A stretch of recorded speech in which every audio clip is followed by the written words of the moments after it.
After a successful run at Navarra, I was determined to keep the momentum going in the Mazda Mx5 Cup. My goal this week was simple: earn enough iRating points to build a safety net that I can afford to spend or crash in the Porsche Cup later.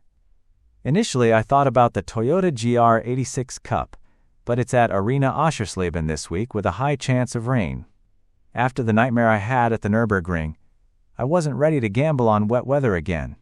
To keep things clean and competitive, I decided to head to the classic Lime Rock Park in the Mazda. I've decided to break this week down into 3 parts: Friday, Saturday, and Sunday.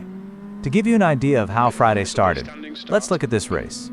I qualified in P7, right in the thick of the mid-pack. My goal here was simple and disciplined: survive the chaos of the opening laps, avoid any unnecessary incidents, and then settle into a rhythm to build my race tempo. On a short track like Lime Rock, the start is everything, and being in P7 meant I had to be extra sharp to avoid the big bend pileups, left-hander spins, and anything like that.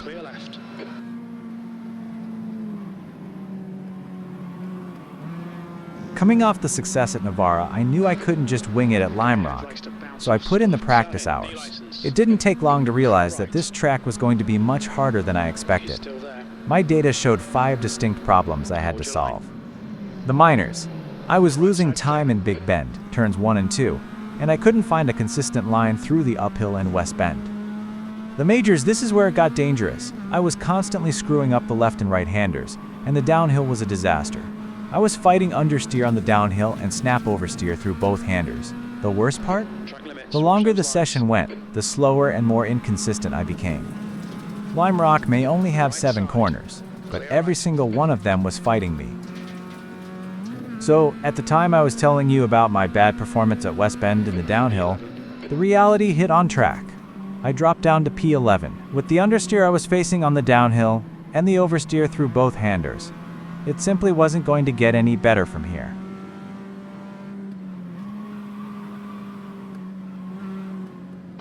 There's an incident in left-hander. Luckily, I managed to pass by this incident without any dirt on me.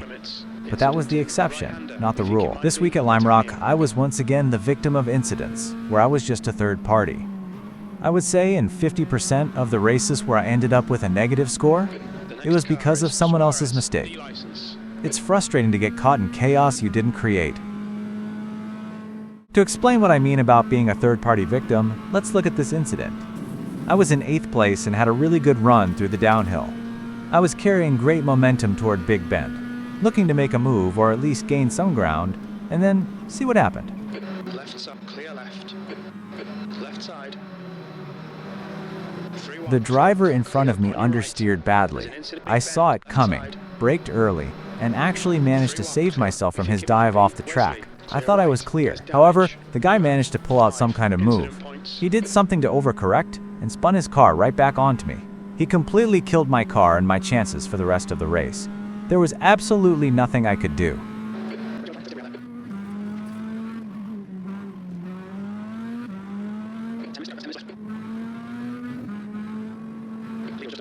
Luckily, this time I managed to drive it back to the pits. On my way, I made sure to disable my tire change and auto fueling. This is absolutely crucial, especially in Rookie and D-Class series where you have that one quick repair option. Now, some people are organized enough to disable these in their .ini files, but I'm too lazy for that. Regardless of how you do it, I highly recommend checking these settings. In fixed series, your tires usually don't need changing, and you certainly don't need more fuel. By unchecking those boxes, you can reduce your pit time from 20 seconds down to just 2 seconds. That's the difference between staying in the race or being completely out of it. I want to show you another incident where I became the victim of something I wasn't a part of. But, looking back at the footage, this also shows me that I'm still not very good at avoiding these situations. It's one thing to be a third-party victim, but at this level, part of the business case is learning how to read the chaos before it hits you. I failed to do that here, and it cost me. I finished that race in P9 with a staggering 11 incident points. What's frustrating is that 5 of those points came in the very last corners of the last lap, from something I wasn't even involved in. This is our chance to understand just how unforgiving sim racing is. One moment you're building a cushion, the next, the track takes it all back. This basically summarizes my Friday and Saturday. My safety rating was a roller coaster, barely staying around 1.8, but the real damage was to my iRating. It tanked, dropping me back down into the 1400 to 1500 range. All the progress from Navarra felt like it was slipping away. Before we move to Sunday, I have to show you the final race of Saturday. I was frustrated with the Mazda results, so I decided to take a gamble and jump into the Toyota GR86 Cup. I put in some practice and managed to reach a level of mediocrity. My pace was average, and my consistency was debatable. Despite the risks I mentioned earlier about the rain and the track, I felt I had to try something different. I lined up on the grid in P11, hoping this change of machinery would change my luck.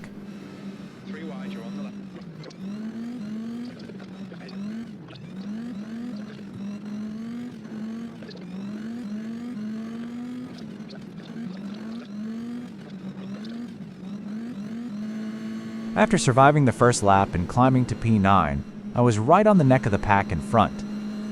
I was finally feeling some momentum and expecting a strong start to lap 2. However, our fate followed us to this race too. At the exit of the Zeppelin curve, the P7 car spun out. I thought I'd saved it. I really did, but I couldn't avoid that final kiss on the front end. That small contact was enough to throw me off the road and, worse, break my steering. It killed any chance of a comeback. I finished P18, which resulted in a massive minus 70-point hit to my iRating. To be honest, I didn't wake up on Sunday planning to race. I couldn't sleep well, so I found myself up early, while the rest of the house was still quiet. Since I couldn't get back to sleep, I decided to utilize the time and headed back to my sim rig while my girlfriend was still asleep. My initial thought was to go back to the Toyota for a rematch, but the second I joined the practice session, I was reminded of the rain. Looking at my tanked iRating, I realized I simply didn't have any spare points to risk on a wet track. I had to be smart. I went back to the Mazda to try and carve out whatever results were left for me there. The good thing was, my qualifying was holding up. I was hitting between 1 minute 0 seconds and 7 milliseconds, and 1 minute 0 seconds and 2 milliseconds. Not the fastest on the service, but enough to put me toward the top of the grid. The first race Sunday was on me. I messed up the first corner, dropped from P6 to P8, and knew I had more in the tank. The second race felt better, moving from P8 to P5. But the race you're watching now was the real turning point. I started on pole and finished on pole without a single major challenge. Luckily, my girlfriend slept in, so I kept the momentum going. I finished most of the remaining races above P6, grabbing another podium and a second-place finish. I finally found my consistency at Lime Rock, keeping my pace at that 1 minute 0 seconds and 2 milliseconds level, which I'd say is a step above mediocre. Most importantly, I dragged my safety rating back up to 2.3, which is vital for my climb toward that B-level license. The lesson this week was simple: stay dedicated. You have to keep practicing and racing on a track until you truly master it. It takes time. It takes patience to do the same thing over and over, and you have to endure the tension of the mid-pack. But that's why it's important to do it more. Let me know what you think in the comments. Are you struggling with third-party incidents this week too? Don't forget to like and subscribe to follow the journey to the Porsche Cup. See you in the next episode. Before I go, I'll leave you with the fastest lap of the race, which is done by me. No commentary, just the car and the limit. See you next week.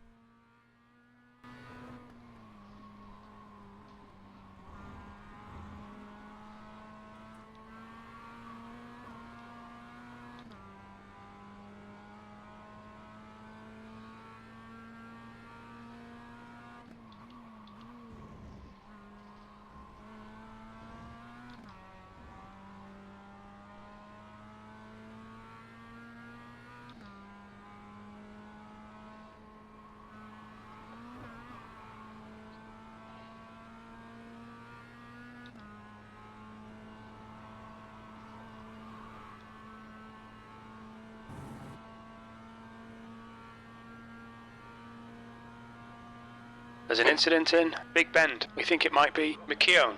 That's the fastest lap. Sector 2 time is okay. Yellow flag. Watch out.